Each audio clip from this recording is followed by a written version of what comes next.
Welcome to Max Regen. This one I thought I'd do about a long trip I've got to do. I've got to go from where I live on the south coast, near Eastbourne, all the way up to Lincolnshire, a couple of places in Lincolnshire to visit, and then back to home in Eastbourne again tomorrow. That's Saturday. So the reason I'm doing this is that so many people keep saying to me that the infrastructure is not working. I think the key thing is the infrastructure is not there for a small battery car, and also it's too difficult, it's too complicated to deal with it, and it's putting off people, so they're not going to buy cars. Maybe they're not going to buy as many EVs this year as they thought they were, primarily because it's just too difficult. So I thought I'd document just each place I stop. So I set off an hour ago. My car is getting old, and it reported 74 miles range, so that's it. Currently I'm at Tunbridge Wells at a Shell recharge. How difficult was it? Swiped a contactless card, plugged the car in, pressed the start button. It's working. I'm increasing. I'm charging now. Actually, it's stopped charging. Ha! Now there you go. Right, let's go and find out why. Just noticed it stopped charging. Okay, so I was going to say how good it was, but there we go. Maybe that is perfect. It actually proved my point. It had stopped. The red light was not on the handle, and obviously the car was reporting no charge. So I've repeated the whole process, started from scratch again, unplugged, put the charger cable back, swiped the card again, plugged into the car, and pressed the start button, and now we're charging. So this is charger number one, the first charger on this trip, which is going to have many chargers. So this is the point of doing this. How difficult is this? If you were unfamiliar to electric cars, you wanted to have an electric car, but you hadn't had it long, what would you do in this situation? Probably like me, you just repeat the process. But if you're in a slightly stressed situation where you're miles from anywhere, this is the only charger that's going to work. You can't get to your next destination, and there is stress. We need to remove this stress, absolutely. So we'll continue on during the day. When I get to some of the later charging points, right in Lincolnshire, there is two chargers I'm desperately relying on that are miles from anywhere, and without one of those two working, and they're both polar, I will be stuffed getting to my final destination tonight in Lincoln. One thing before I go that I do want to mention is that it did take 3 attempts to get this to charge, and every time you arrive at one of these Shell recharges, it pre-authorises £20. It does come off sometimes the same day, certainly the next day. But I've had £40 taken off my card in pre-authorisation from this pump. Now I know they'll go back. I think if I used enough Shell recharges, I would go get the app organised. When I arrived, there was a Waitrose truck completely blocking the pump. So you think, right, are they at the beginning of the unloading process or at the end of the unloading process? Fortunately, I went and talked to the driver who was standing at the back of the truck, and he said 5 minutes, and he was as good as his word. He went after 5 minutes. So, yeah, it is another problem. On to the next stop.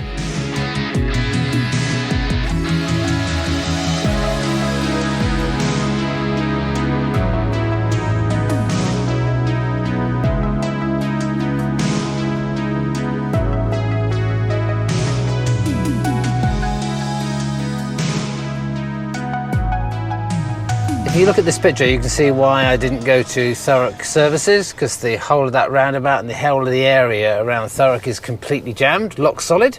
That's fine, that's not an EV issue, that's a traffic issue. So I'm here at IKEA Thurrock, which was free. Nobody parked in either bay, not iced. Use the standard Ecotricity app and connected straight away. I'm going to stay here and get completely charged up as high as I can, and then I'm going to head off to an InstaVolt rather than going on to Birch Hanger services at Stansted, but that one's been broken since before Christmas, and there's often a lot of taxis queued there. So it is Bassett service station, CM16.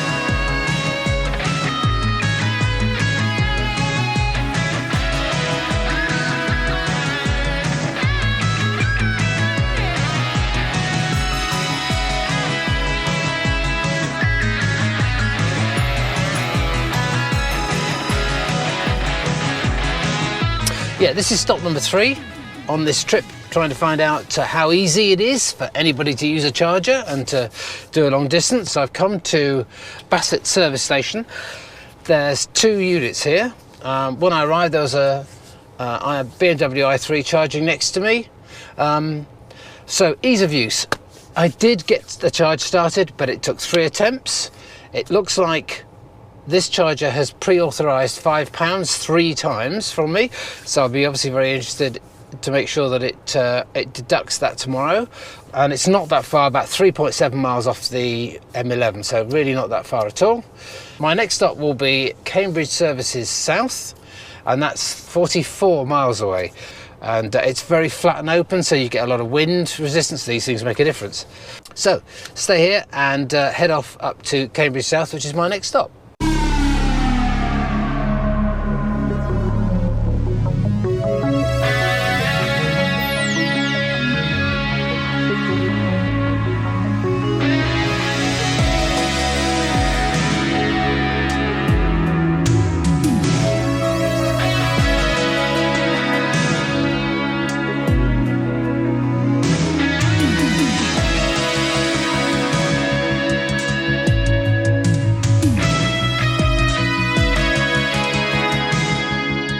Hi guys, here we are at Cambridge South.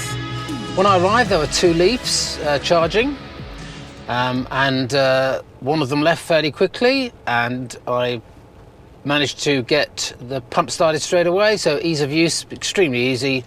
And this one's on free vend, so I'm not paying for this one. I think the Leaf to my right is actually paying, but that's good news. I didn't have to wait too long. So I am off to see my sister, and that's about 34 miles away.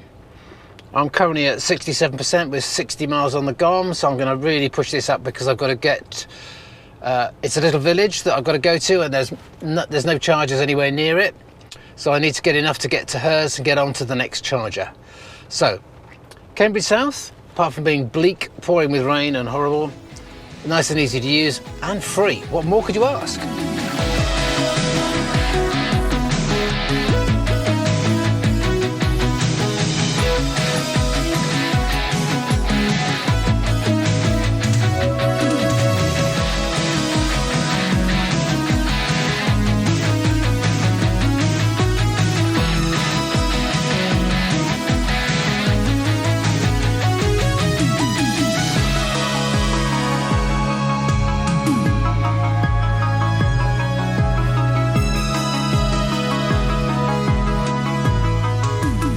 Okay guys, here we are, Market Deeping, the Deeping Centre. It's now 20 to 6, and this time 2 Instavolt units here, absolutely no problem at all. Swiped the card, waited this time, perhaps I didn't wait enough the first time at the Instavolt. Plugged the car in, pressed the start button, bang, straight away it's working. So that's good. So I need to charge here pretty much up to 90% again. To make it through Boston, out to the other side of Boston to a place called Sibsey, onwards to Coningsby or Old Leek.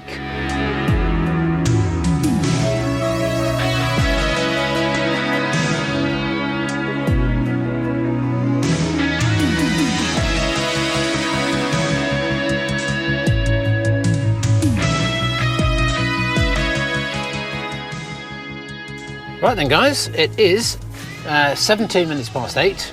And ease of use, yes, we are at the Polar Charger in Coningsby in Lincolnshire, and a little bit of a faff to get it going using the Polar Instant app, not really great. And it started counting down the Polar pump itself from about 9% to 0 and then stopped. But yep, I'm still getting a really good charge, everything's working, so yeah, I'm going to be able to get enough to get down to Lincoln and everything's good. So Polar, a little bit of a faff. Initially it wouldn't let me grab the plug out of the pump itself, but yeah, no, it's okay, and the app says it's charging, so it's communicating. Not a terrible experience, managed to get into the wilds of nowhere and charge, so it is happening. Okay, till tomorrow then guys.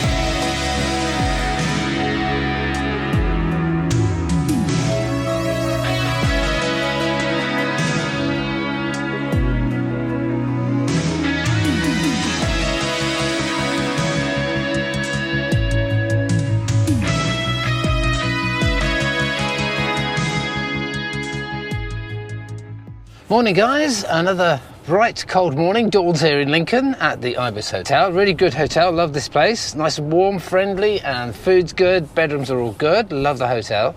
Came out this morning to find the polar point had lost communication with the mothership, wouldn't let go my cable effectively. So I rang the guys at Polar and they said, unfortunately, the unit lost communication. The only way to solve this is for the hotel to power down the unit. And when I went inside and said, can you have a look at this? Obviously they'd never had a problem like this before. But the absolutely brilliant Stacey rang Polar, took a photograph of the electrical unit inside the hotel and discovered which unit actually powered off the Polar point. And currently, as you can see, it's in a kind of state of red lights and rebooting. I don't think it's fully rebooted now, and it may be stuck. Brilliant. Big up for Ibis Lincoln. Thank you very much for sorting me out. On to the next one.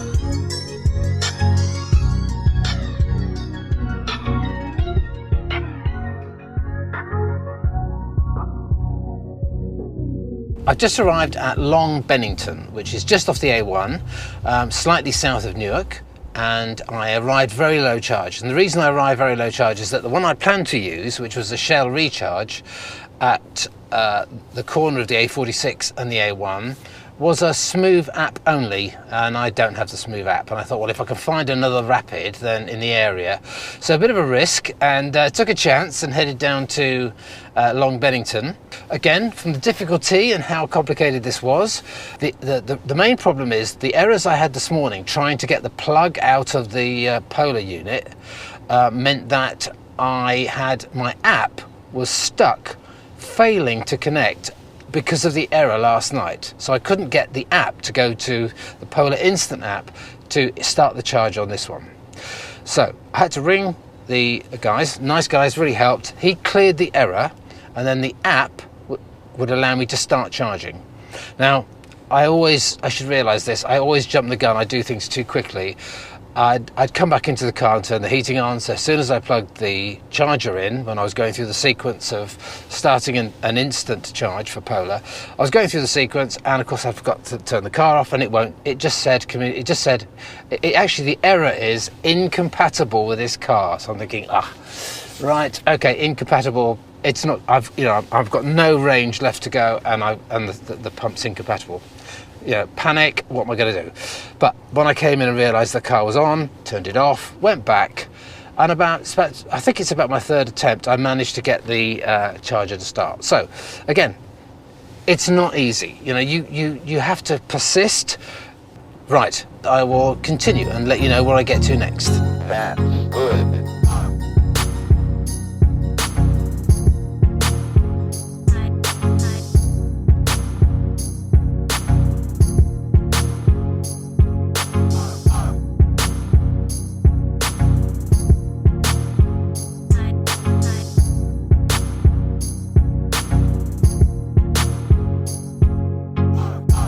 Righty-ho guys, here we are again at another charger. This is the Holiday Inn in Peterborough. This is not going well, unfortunately. I've just come from a Genie point at an Esso garage just about 3 miles away, where it went through all the procedures, the Genie point of accepting my card and telling me to plug the car in, which I did, but no communication. It said, and then it fails without locking the unit into the car. So I put it back naturally because it clearly wasn't charging, and then the Genie point itself went into some sort of fault condition where it showed the CHAdeMO being crossed out, and nothing I could do could get it to come back. Finally rang Genie point, who kindly rebooted it, which did bring it back, but it did exactly the same thing again. The kind lady who I spoke to said, it's saying that it's having communication problems with the car, and obviously you wonder if it's the car that's the problem. It's funny how I come to a Polar about 2 or 3 miles away and plug in and it works straight away. So The only thing that happened this time at this one, don't forget I'm using Polar Instant, it said that my Polar Instant app is out of funds. Now, I'm on auto top up, so I'm not quite sure how that could be.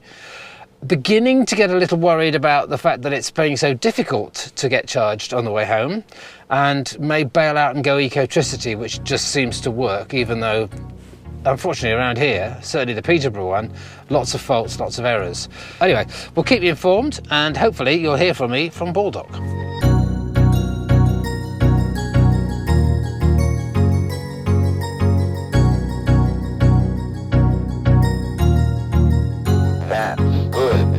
Here we are at Baldock Services, 2 Ecotricity pumps here, nobody here. What I'm learning is that I've really only got 40 miles, and that's motorway miles, where I can't really risk going below 60 miles an hour without really annoying the traffic. Because when I get to a site to charge, I need to have 20 miles in the tank, just in case I have to go somewhere else.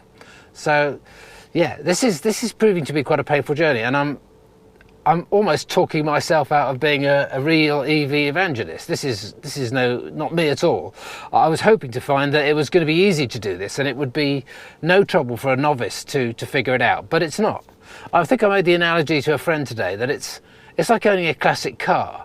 You've got to carry a bag of spanners in the boot and maybe some water, and a kind of bit of oil and brake fluid, just in case, spare set of brakes, just in case you break down. So you're always worried you're going to break down, and have you got the right bits in the boot? With this sort of electric car, an old 5-year-old Leafy Leaf, and trying to do a long run, the real story is that you do need a lot of options and planning. I mean, I have my 3 pages of different charging points that I've written down and got the postcodes for, just in case I had a problem. So it's now 5:30 at night. I had originally planned to do a few experimental charges using different chargers as I go through London, but I'm now back to my tried and tested route from here, which is fully charge up until the charging current starts to taper at about 6 kilowatts. When it starts to get to 6 kilowatts, that's when I'll go. I know I can make it to Gateway Services on the M1, and then by then the traffic will have died down in London, and I know I can make it on one charge all the way across to Pease Pottage, and then it's one more charge home. So that having been said, I think that I will go to the and use the facilities here at Baldock Services, and wait until I have enough to get to Gateway Services, and stop flipping moaning, I think, is another thing I'll do. Maybe even eat something. Maybe that's the problem. Right, until the next time, Gateway Services.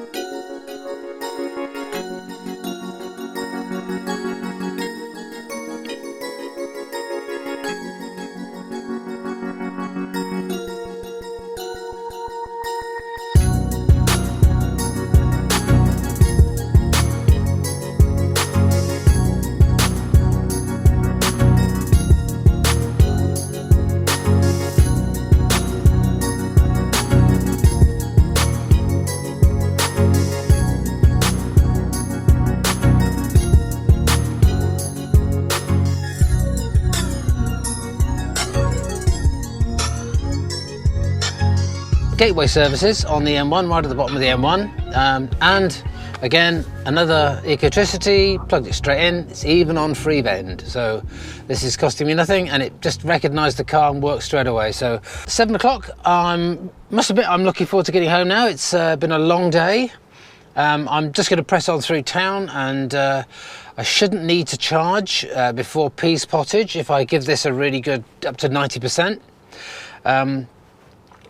There is an option, I think near Epsom, there's a Shell recharge which is actually on my route. I can bail in there and just do a quick top up if I need to. Next stop, hopefully, will be Pease Pottage on the other side of London, which means I know I can get home from there in one go. I will be very pleased. And it's now 7:03.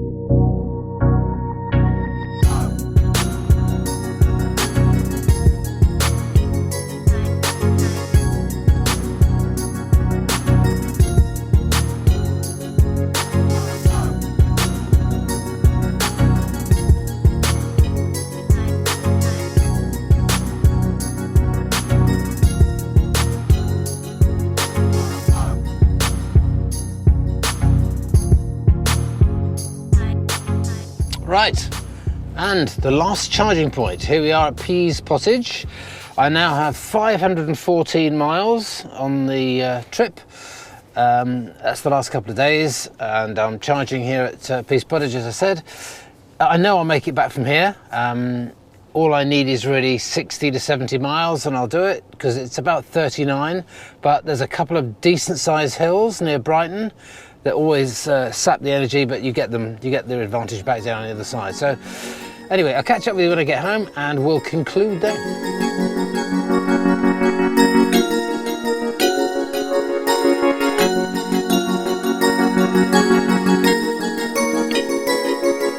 Hello, right. Back home at the Max Regen lair with 554.6 miles on the clock. And I've got 24 miles left on the GOM. The last half of the trip was not fun because it was really icy. The temperature is 0 at the moment. So we're all taking it a bit carefully, apart from one magnificent bit of driving by a gentleman in I think it was an Audi, who overtook on the brow of a hill in total darkness with a car coming towards him, and caused the car in front of me to brake furiously because he thought that the Audi was going to hit the car coming towards him. But anyway, that aside, my conclusion is that it's not about the car. The car's fine. Love the car. Always keep the car. Car's brilliant. Performance, comfort, 5 people, fantastic. It's just we need more chargers, guys. Why can't we have as many chargers as there are petrol stations that I've passed on the way here? I mean, working. You don't go to a petrol station and think, oh, I can't get any fuel out of this one. The buttons don't work. How many times it never happens?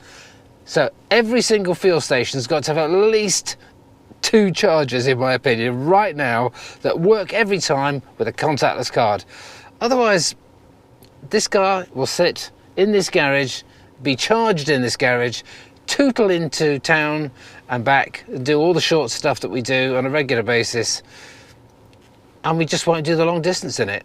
And to be honest, even if you've got a car with that kind of range, do you want to risk letting the battery run low and getting to a charger like that Genie Point?